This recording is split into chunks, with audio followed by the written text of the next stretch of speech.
அனைவருக்கும் வணக்கம்.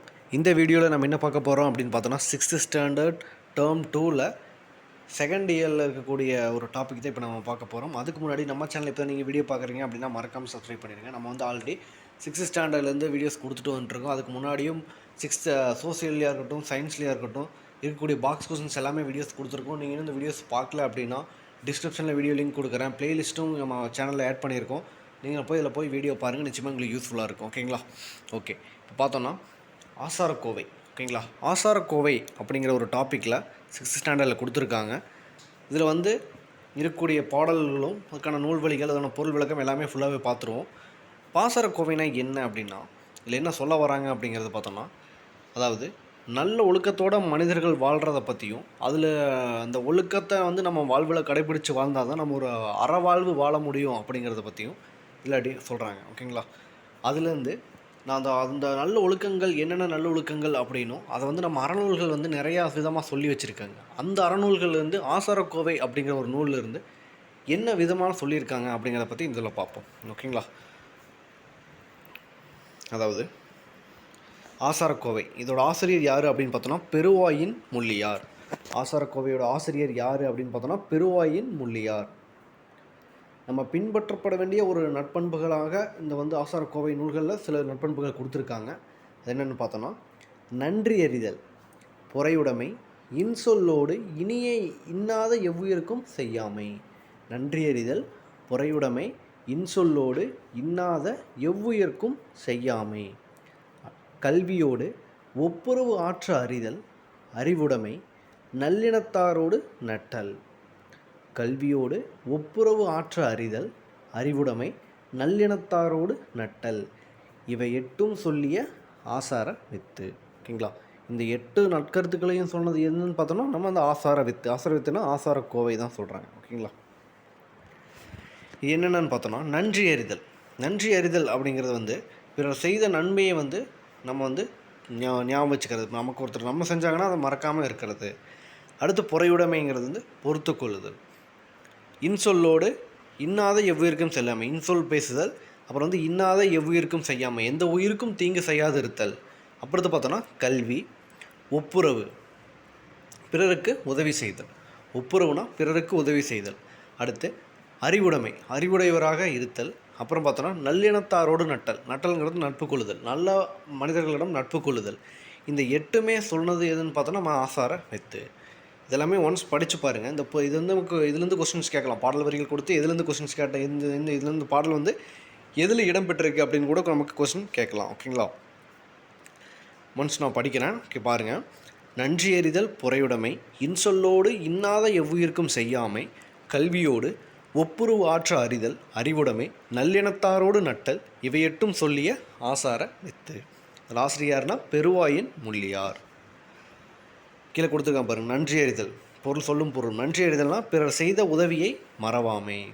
ஒப்புரவு, ஒப்புரவுனா எல்லாரையும் சமமாக பேணுதல். நட்டல், நட்டல்ங்கிறது என்ன மீனிங்னா நட்பு கொள்ளுதல். இதோட பாடல் வந்து அதோட பாடலோட பொருள் வந்து கீழே கொடுத்துருக்காங்க. நூல்வழி பார்த்துருவோம். நூல்வழி பார்த்தோன்னா ஆசாரக்கோவை. ஓகேங்களா? ஆசாரக்கோவையின் ஆசிரியர். ஆசாரக்கோவையோட ஆசிரியர் யார் அப்படின்னு பார்த்தோன்னா பெருவாயின் முள்ளியார். இவர் பிறந்த ஊர், எங்கே பிறந்தார் அப்படின்னா ஆசாரக்கோவையின் ஆசிரியர் பெருவாயின் முள்ளியார் எங்கே பிறந்தார்னா கயத்தூருங்கிற ஊரில் வந்து பிறந்திருக்காரு. ஆசாரக்கோவைனா என்ன பொருள் அப்படின்னா நல்ல ஒழுக்கங்களின் தொகுப்பு. ஆசாரக்கோவைனா என்ன பொருள்னா நல்ல ஒழுக்கங்களின் தொகுப்பு தான் ஆசாரக்கோவை. இது முக்கியமாக எந்த நூல்கள் ஒன்று 11 கீழ்கணக்கு நூல்கள் ஒன்று தான் இந்த ஆசாரக்கோவை.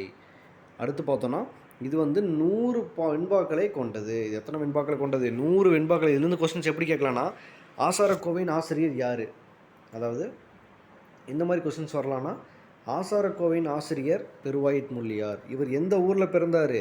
கயத்தூர். ஆசாரக்கோவைனா என்ன மீனிங்னா நல்ல ஒழுக்கங்களின் தொகுப்பு. ஆசாரக்கோவை என்பது எந்த ஒரு நூல் அப்படின்னு கேட்டால் 11 கீழ்கணக்கு நூல்.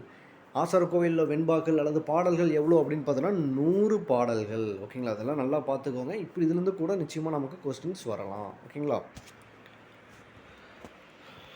அடுத்து பின்னாடி பார்த்தோன்னா பிறரிடம் சரியான விடையை தேர்ந்தெடுத்ததை கொடுத்துருக்காங்க. பிறரிடம் நான் டேஸ் பேசுவேன். யார் என்ன பேசுவோம் அப்படின்னா இன்சொல், இனிய சொல் பேசுவோம். பிறர் நமக்கு செய்யும் தீங்கை பொறுத்துக்கொள்வது டேஸ் ஆகும். பிறர் நமக்கு செய்யும் தீங்கை பொறுத்துக்கொள்வது வந்து பொறை. பொறைனா பொறுமை. அறிவுடைமை. அறிவுடைமையை சேர்த்து எதுனா என்ன வரும்? அறிவு கூட்டல் உடைமைனா அறிவுடைமை. இவை கூட்டல் எட்டும் அப்படிங்கிறது வந்து எவ்வை எட்டுலனா இவை எட்டும். அடுத்து பார்த்தோன்னா நன்றி அறிதல் எனும் சொல்லை பிரித்ததுன்னா நன்றி கூட்டல் அறிதல். பொறையுடைமை எனும் சொல்லை பிரிச்சதுன்னா பொறை கூட்டல் பொறையுடைமை அப்படிங்கிறது பார்த்தோன்னா பொறை கூட்டல் உடைமை.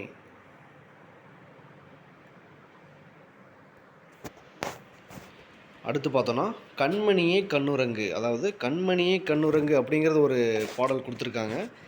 ஒரு நாட்டுப்புற பாடல் மாதிரி ஒரு பாடல் வரிகள் கொடுத்துருக்காங்க. இது வந்து சும்மா ஜஸ்ட் ஒன்ஸ் படித்து விடுங்க, ஒன்ஸ் ரீட் பண்ணி மட்டும் விடுங்க. இதில் பெருசாக இம்பார்ட்டன்ட் எதுவும் இல்லை. அப்படி இருந்தாலும் நான் சொல்கிறேன், ஓகேங்களா? இது வந்து ஒரு நாட்டுப்புற பாடல். நாட்டுப்புற பாடலுங்கிறது சும்மா வாய்மொழியாலே பாடக்கூடிய இலக்கியம்னு சொல்லுவாங்க. நம்ம எதுவும் இல்லாமல் தோட்டத்துலேயோ களைப்பு செயற்படும் பொழுதோ மகிழ்ச்சி அந்த மாதிரி ஒரு இதுக்கும் நாட்டுப்புற பாடல்கள் இருக்குது. அப்படிங்கும்போது இதுவும் நமக்கு குழந்தைகளுக்கான பாடக்கூடிய ஒரு ஏட்டில் எழுதப்படாத இசைப்பாடல் அப்படின்னு சொல்லுவாங்க. அதில் ஒன்று தான் இந்த நாட்டுப்புற பாடல், ஓகேங்களா? இதில் பார்த்தோன்னா சும்மா ஜஸ்ட் படிச்சு விடுங்க. ஆராரோ ஆரிரரோ ஆராரோ ஆரிரரோ நந்தவனம் கண் திறந்து நற்றமிழ் பூ எடுத்து பண்ணோடு பாட்டிசைத்து பார்ப்போற்ற வந்தாயோ தந்தத்தாலே தொட்டில் கட்டி தங்கத்தாலே பூ இழைத்து செல்லமாய் வந்து உதித்த சேரநாட்டு முத்தேனோ. நம்ம கொஸ்டின்ஸ் இப்படி கேட்கலாம். சேர நாட்டுக்கு எது பொருந்தும் அப்படின்னா 3 தேன், முத்தேன். அடுத்து வந்து வாழை இலை பரப்பி வந்தாரை கையமர்த்தி சுவையான விருது வைக்கும் சோழ நாட்டு வந்து முக்கணி. சோழ நாட்டுக்கு வந்து என்ன பொறுத்துக்களை கூட கேட்கலாம், ஓகேங்களா? சோழ நாட்டுக்கு வந்து முக்கணி. குளிக்க குளம் வெட்டி குளம்பால அணை கட்டி பசியை போக்க வந்த பாண்டிய நாட்டு முத்தமிழோ. பாண்டிய நாட்டுக்கு வந்து முத்தமிழ். கண்மணியே கண்மணியே கண்ணுரங்கு கண்ணுரங்கு. ஒரு தாய் வந்து தன்னுடைய குழந்தையை தூங்க வைக்கிறதுக்காக பாடக்கூடிய ஒரு தாலாட்டு பாடல் மாதிரி தான் இந்த நாட்டுப்புற பாடல் இருக்குது, ஓகேங்களா? சொல்லும் பொருளும் கொடுத்துருக்காங்க. நந்தவனம் அப்படின்னா பூஞ்சோலை, பாருனா உலகம், பண்ணா இசை, இலைத்துனா பதித்து. இல்லை அதுக்கான விளக்கம் கொடுத்துருக்காங்க பாருங்கள், இது ரொம்பவே முக்கியம், ஓகேங்களா? முத்தேன் அப்படின்னா என்னென்ன தேன்னா கொம்புத்தேன், மலைத்தேன், கொசுத்தேன். முக்கணினா மாப்பழ வாழை. முத்தமிழ்ங்கிறது பார்த்தோன்னா எதை குடிக்கிறதுனா இயல் இசை நாடகம். பாடலின் பொருள் கொடுத்துருக்காங்க, ஜஸ்ட் ஒன்ஸ் பார்த்து வச்சுக்கோங்க. அடுத்து நூல்வழி. முக்கியமாக நம்ம பார்க்க வேண்டியது நூல்வழி. நூல்வழி வந்து ரொம்பவே இம்பார்ட்டன்ட். ஏன்னா இதுலேருந்து நம்ம கொஸ்டின்ஸ் ஆல்ரெடி வந்திருக்கு, சரிங்களா? தாலாட்டு அப்படிங்கிற எந்த வித இலக்கியங்களில் ஒன்று. தாலாட்டுங்கிறது என்ன அப்படின்னு பார்த்தோன்னா வாய்மொழி இலக்கியங்களில் ஒன்று தான் தாலாட்டு. இதில் வந்து தாள் என்பதற்கு என்ன பொருள் அப்படின்னா நாக்கு. தாள்னா என்னென்னா நாக்கு என்று பொருள். நாவை அசைத்து பாடுவதால் தாலாட்டு. அது வந்து என்னென்னு குறிக்கலாம், தாள் கூட்டல் ஆட்டு அப்படின்னு பிரிக்கலாம். குழந்தையின் அழுகையை நிறுத்தவும் தூங்க வைக்கவும் இனிய ஓசையுடன் பாடும் பாடல் என்னென்னா தாலாட்டு. ஜஸ்ட் ஒன்ஸ் பார்த்து வச்சுக்கோங்க, ஓகேங்களா? அடுத்த அதில் வந்து பின்னாடி கொஸ்டின் ஆன்சர் கொடுத்துருக்காங்க. பாட்டு இசைத்து அப்படிங்கிறது வந்து பாட்டு கூட்டல் இசைத்துன்னு பிரிக்கலாம். கண்ணுரங்குனா கண் கூட்டல் உரங்கு. வாழை இலைங்கிறது வாழை இலை சேர்த்தி வரும். கை அமர்த்தினா கை கூட்டல் அமர்த்திங்கிறது கையமர்த்தி அப்படின்னு வரும். உதித்த என்னும் சொல்லின் எதிர்ச்சொல் வந்து உதித்தன்னா உதிக்கிறது, அது எதிர்ச்சொல் வந்து மறைந்த, ஓகேங்களா? ஓகே, இந்த வீடியோ உங்களுக்கு யூஸ்ஃபுல்லாக இருந்தால் மறக்காமல் லைக் பண்ணுங்கள், உங்கள் ஃப்ரெண்ட்ஸ் ஷேர் பண்ணுங்கள். நேர் வீடியோ சந்திப்போம். தேங்க்யூ.